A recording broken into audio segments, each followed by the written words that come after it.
Warmest greetings, aspiring writers.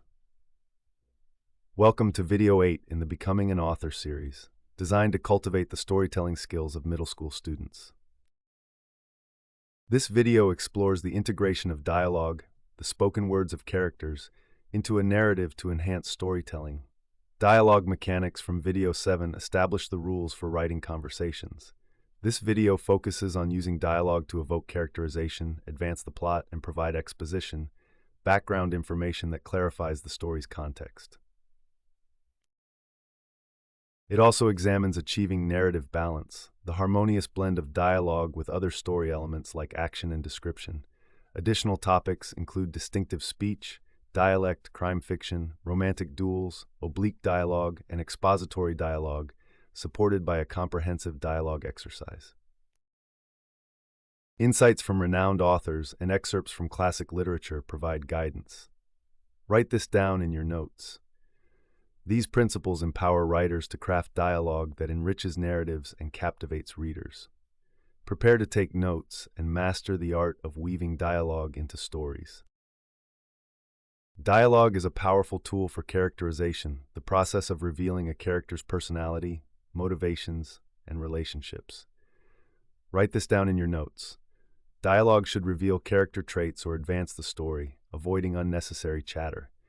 As Elmore Leonard advised, try to leave out the part that readers tend to skip.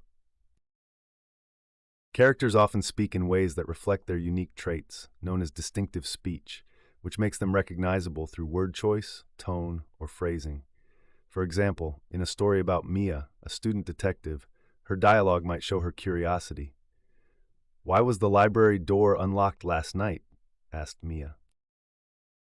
Her friend's response, "You're always sniffing out mysteries," reveals their playful dynamic, enhancing characterization.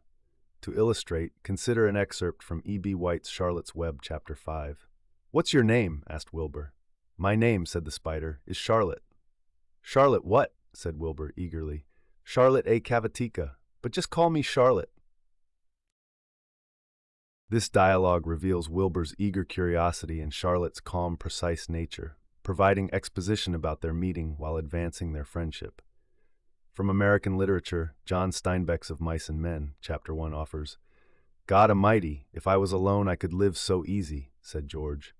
"We got a future," said Lenny.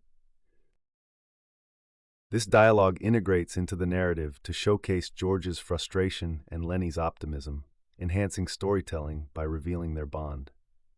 From British literature, Charles Dickens' David Copperfield, Chapter 2, provides, "I never saw such a good fellow to spend money as my friend Copperfield," interposed Steerforth. "I am not about to be paid for my services," said I. This dialogue reveals Steerforth's generosity and David's humility, building their friendship and setting up future conflicts. Another example from American literature is Madeleine L'Engle's A Wrinkle in Time, Chapter 2. "We're going to find Father," said Meg. "But how?" said Charles Wallace. This dialogue shows Meg's determination and Charles's analytical nature, advancing the story's quest. Writers can apply this by giving characters unique speech patterns, such as a shy character saying, okay, if you think so," or an outgoing one exclaiming, "Let's do it." A classroom example might be, "Dinosaurs are the best topic," said Sarah excitedly. "Space exploration's cooler," said Tom, leaning back. Dialect, regional, or social variations in speech can enhance characterization but must be used carefully to avoid confusion. Write this down in your notes. Use subtle dialect to suggest setting without overwhelming readers.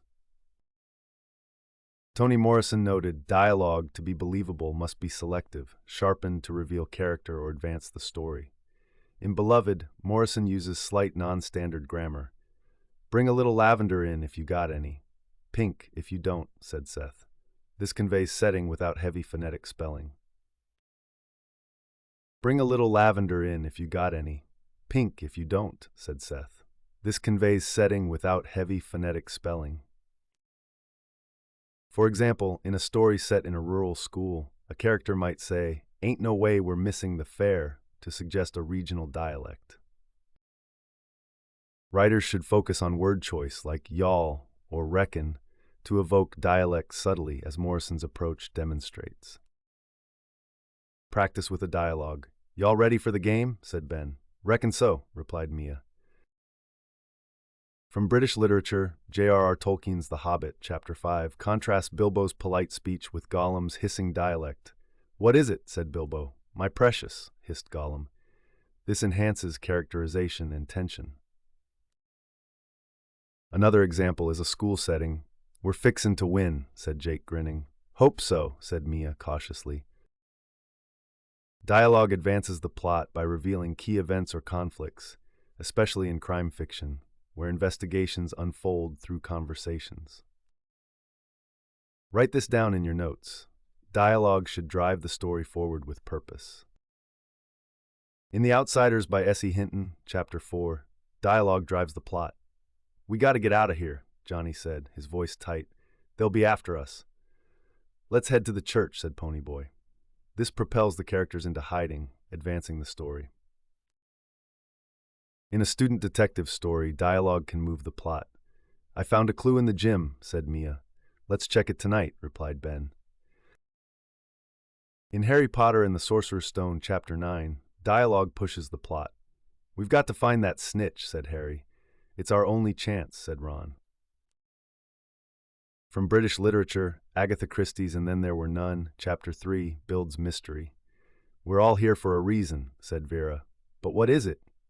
This advances the plot of suspicion. Writers can create suspense with dialogue.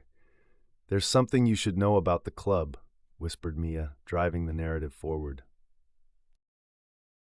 Romantic duels, verbal exchanges filled with tension or attraction, advance relationships and plots. In The Hobbit, Chapter 1, Bilbo spars with Gandalf. "Good morning," said Bilbo. "What do you mean?" said Gandalf. "Do you wish me a good morning, or mean that it is a good morning whether I want it or not?" This reveals Bilbo's caution and Gandalf's wit. Oblique dialogue occurs when characters talk around their true feelings, creating emotional depth. In Lois Lowry's The Giver, Chapter 9, Jonas and the Giver use oblique dialogue. "What's it like receiving memories?" Jonas asked. "It's heavy," said the Giver, his voice low. This hints at deeper burdens. From British literature, C.S. Lewis's The Lion, the Witch, and the Wardrobe, Chapter 2, shows, "What's that noise?" said Lucy. "Just the wind," said Edmund, glancing around. This oblique dialogue suggests Edmund's unease, enhancing tension. Practice with a school club scene. "That idea's okay," said Sarah, avoiding eye contact. "Mine's better," replied Tom, fidgeting, wishing she'd agree. From classic American literature, F. Scott Fitzgerald's book The Great Gatsby offers the following dialogue. "I like large parties. They're so intimate," said Jordan. "Small parties, there isn't any privacy." This reveals Jordan's ironic view, advancing the theme of isolation. Expository dialogue provides backstory or context through conversations. Elmore Leonard excelled at this, as seen in his book Cuba Libre. "What about the war down there?" Tyler asked. "It's hit and run," said Charlie. "Cubans blow up tracks, the Spanish chase them. That's our market, replacing stock they kill." This introduces the Spanish-American War and the characters' roles. Write this down in your notes. Expository dialogue should blend naturally with conversation to avoid feeling forced. I repeat, expository dialogue should blend naturally with conversation to avoid feeling forced. Alternatively, use indirect dialogue. Charlie explained that the Cuban War created a market for replacing livestock. Or weave exposition into narration. The war in Cuba opened a market for Tyler's horses. Practice with a school event. "The fair's next week," said Mia. "Remember last year's games?" replied Ben. In J.K. Rowling's book, Harry Potter and the Chamber of Secrets, dialogue provides backstory. "The Chamber of Secrets has been opened," said Ron. "What's that?" asked Harry. This dialogue advances the mystery of the plot. Narrative balance blends dialogue with action, description, and thoughts to create a cohesive story. Stephen King noted, "Good dialogue is a delight to read, bad dialogue is deadly." Write this down in your notes. Balance dialogue with other elements to avoid a script-like feel. I repeat, balance dialogue with other elements to avoid a script-like feel. Alice Munro observed, dialogue is not just quotation, it is grimaces, pauses, adjustments of blouse buttons, and all the other things people do when they talk. In the book titled Walker Brothers Cowboy, the author Munro balances dialogue and action.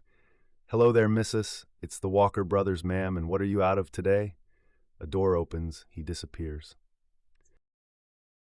This creates a vivid scene. In a school club story, Sarah clutched her notebook. "We need a mystery book. It'll spark debate."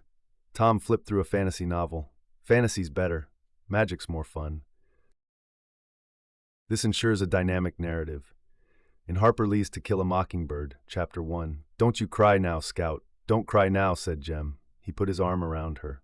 This balances dialogue with action, enhancing the sibling bond.